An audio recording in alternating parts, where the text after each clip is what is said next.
Humankind cannot gain anything without first giving something in return.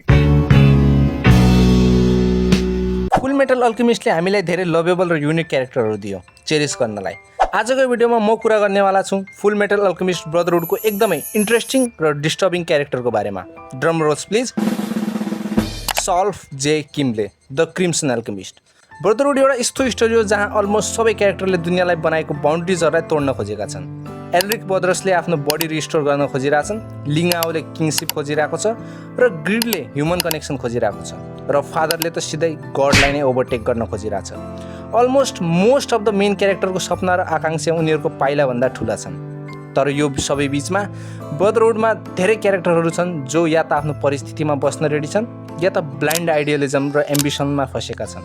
तर यो स्टोरीमा एक यस्तो क्यारेक्टर छ जो आइडियलिजम र ब्लाइन्ड एम्बिसन दुवैलाई अन्त्य गर्दै दुनियाँलाई एक्ज्याक्टली जस्तो छ त्यस्तै हेर्छ र त्यो क्यारेक्टर हो सल्फ जे किमले।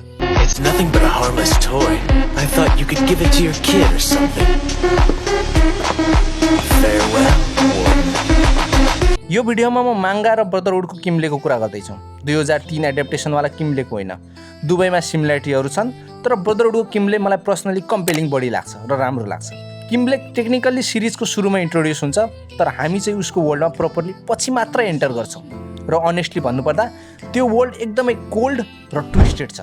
त्यो भन्दा नि किमले एउटा प्योर साइकोप्याथ हो। उसले पेन, सफरिङ र डिस्ट्रक्सनबाट प्लेजर लिन्छ। उसको लागि एगनीको साउन्ड, ब्लड सेडको नोइज दुवै म्युजिक जस्तो हो। एक्सप्लोजनको साउन्ड उसको लागि त अलमोस्ट एडिक्टिभ छ। एक्सट्रिम साउन्ड प्रतिको उसको अब्सेसन छ, स्पेसली जुन साउन्डले उसले आफै क्रिएट गर्छ। तर इन्ट्रेस्टिङ कुरा के छ भने यो साइकोटिक ट्रेट्सले उसको क्यारेक्टरलाई डिफाइन गर्दैन। किमलेको क्यारेक्टराइजेसन एकदम युनिक कन्ट्रास्ट छ। एक साइडमा स्याडिस्टिक एजेन्ट अफ डिस्ट्रक्सन र अर्को साइडमा अमोरल रियलिस्ट। उसको लागि मोरालिटी एउटा डिस्ट्र्याक्सन मात्र हो, एउटा यस्तो चिज जसले कुनै पनि मानिसलाई उसको असल उद्देश्यमा पुग्नबाट रोक्छ। उसको थिङ्किङ एकदम कोल्ड र न्युट्रल छ र यही कारणले ऊ चाहिँ सिरिजको सबैभन्दा द इन्साइटफुल क्यारेक्टर मध्ये एक पर्छ। फुल मेटलको स्टोरीको सबैभन्दा अमोरल क्यारेक्टर एक्चुअली दुनियाँलाई सबैभन्दा क्लियरली हेरिरहन्छ र यो स्टोरीमा सबैले एक्नोलेज गर्छ कि किमलेले सोसाइटीभन्दा डिफ्रेन्ट एङ्गललेबाट सोच्न सक्छ भनेर। किमले आफ्नो ल्याक अफ मोरलको बारेमा सेल्फ अवेयर छ र जब आवश्यकता हुन्छ ऊ आफ्नो साइकोप्याथिक कन्ट्रोल पनि गर्छ। स्टेट अल्केमिस्ट सर्टिफिकेसन पास गर्नु नै उसको बेस्ट इक्जाम्पल हो। ही हाइड हिज ट्रु नेचर पर्फेक्टली। उसको फिलोसफीमा नाइलिजमको सेड पनि छ, तर ऊ टिपिकल नाइलिस्ट जस्तो अपेथेटिक पनि छैन। ही लभ्स एक्सट्रिम एक्सन, डेन्जर। जब ऊ डेथको क्षणमा हुन्छ एक्साइटेड हुन्छ, किनभने त्यो पलले उसलाई रिमाइन्ड गर्छ कि एजमा बसेर जितेको लाइफ नै उसको लागि रियल हो। डेथ उसको नजिक हुन्छ, तर उसले त्यो एक्सेप्ट गर्छ। उसको माइन्डसेटमा सोललाई रिस्कमा राखेर काम गर्नु नै उसको लागि ट्रुली अलाइभ हुनु हो। यो कन्स्ट्यान्ट एजमा बस्ने ह्याबिटले किमलेलाई सधैँ अनेस्ट बनाउँछ। किमले डिसेप्सन युज गर्न सक्छ, तर आफ्नो कन्भिक्सनको एगेन्स्टमा कहिल्यै जाँदैन र यही कारणले ऊ इन्स्टेन्टली डिसअनेस्टी सेन्स गर्छ। मोरालिटीको बर्डन बिना सिचुएसन एनालाइज गर्न सक्ने भएर किमले हिपोक्रेसी कल आउट गर्ने सबैभन्दा क्यापेबल क्यारेक्टर हो। That's why I'm puzzled by you. What I'd like to know is why you don't use that power to get your original body back. Elric brothers throughout सिरिजमा equivalent एक्सचेन्जलाई defy गर्न खोजिरहेका हुन्छन्। If I did that, I couldn't save everyone. It's in accordance with your ideals. In order to obtain something, you give up something of equal value. इनोसेन्टलाई नि harm नगर्ने, body back पनि चाहिने, यो दुवै कुरा पोसिबल छैन। It isn't right. I have to choose between returning to our original bodies and saving everyone. But why can't we have our real bodies back and save everyone? It isn't fair. जब अल्फोन्सले किमलेलाई भन्छ कि ऊ मान्छेलाई नि save गर्न चाहन्छ र आफ्नो body पनि ब्याक चाहन्छ, त्यति बेला किमलेले त्यो आइडियालाई फुलिस आइडियलिजम भनेर डिसमिस गर्छ। I see. So if you can discover an exception to the rule, you can effectively rewrite the laws of nature as we understand them. Is that how it's supposed to go? उसको logic simple छ। जिन्दगीले equivalent excellence follow गर्छ, सबै perfect हुँदैनन्। Cake पनि खानु छ तिमीलाई अनि केक पनि बचाउनु छ, दुवै कुरा सम्भव छैन। दुनियाँले त्यो कुरा एलाउ नै गर्दैन। ऊ अल्फोन्सलाई वार्न गर्छ कि यदि मोरालिटीको कारण हेजिटेसन भयो भने सायद दुईटै गोल नै एचिभ हुँदैन। You don't get your bodies back, and you don't save everyone.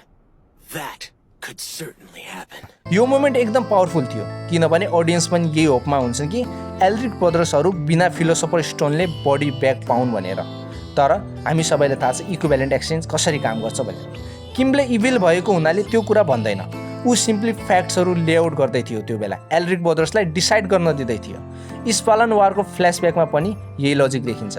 Mustang र हकाई गिल्टी फिल गर्दा किमले रिमाइन्ड गर्छ कि यो तिम्रो जब हो। You ask why we're here killing these people instead of protecting them? Because this is a war and that's what soldiers do.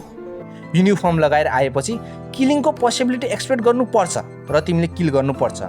Did you put on that uniform thinking you wouldn't be asked to kill? Look straight at the people you kill. Don't look away. And don't ever forget them. Because I promise that they won't forget you.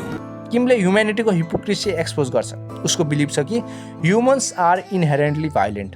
र interesting कुरा के छ भने हकाईले उसको त्यो कुरा DeFi गर्न सक्दैन, किन भनेपछि उसलाई पनि थाहा छ कि किमले त्यो पोइन्टमा राइट छ। किमले नै इनर डार्कनेस रेकग्नाइज गर्छ किनभने ऊ आफैमा डार्कनेस हो। किमले होमङ्क्लसको साइडमा जस्तो देखिए नि ऊ वार अब्जर्भ गर्न मात्र चाहन्छ। ह्युमन्स भर्सेस होमङ्क्लस कुनवाला फिलोसफीले जित्छ हेर्न चाहन्छ। उसको लागि ब्याटलको आउटकम नै वर्ल्डको भर्डिक्ट हो। जस्ट लाइक वान पिसमा डायलग छ कि Those who stand at the top determine what's wrong and what's right. Final मोमेन्टमा पनि किमले कन्सिस्टेन्ट नै हुन्छ। प्राइडभित्र अब्जर्भ भएपछि पनि आफ्नो इन्डिभिजुअलिटी रिटेन गरिरहेको हुन्छ। How could you maintain your individuality among this tempest of souls? It's just not possible! You call this a tempest? Oh, stop. You're going to make me laugh. The bitterness that all of these voices contain soothes me like a lullaby. प्राइडले human बडीमा भाग्न खोज्दा किमले उसको त्यही हिपोक्रेसीलाई expose गर्छ। Pride बिना प्राइड, अनवर्दी अफ एक्जिस्टेन्स, र त्यसरी नै सेटिस्फ्याक्सनसँग ऊ स्टोरीबाट बिदा हुन्छ। किमलेको रोल प्लट वाइज ठुलो छैन, तर थिमेटिक र फिलोसफिकल लेभलमा किमले इरेप्लेसेबल छ। उसको बिना ब्रदरहुड केही न केही मिसिङ फिल हुन्छ, मतलब कमी कमजोरी फिल हुन्छ। र आजको लागि यति नै। यो भिडियो राम्रो लाग्यो भने तिमीलाई योवाला भिडियो अझै राम्रो लाग्नेछ र साथैमा केही नयाँ हेर्ने मन छ भने योवाला भिडियो हेर्न सक्छौ। Thank you so much for watching. भेटौँला कुनै अर्को भिडियोमा। कुनै अर्को क्यारेक्टरमाथि भिडियो चाहियो भने कमेन्ट गर्न सक्छौ। ल आजको लागि यति नै, बाई बाई।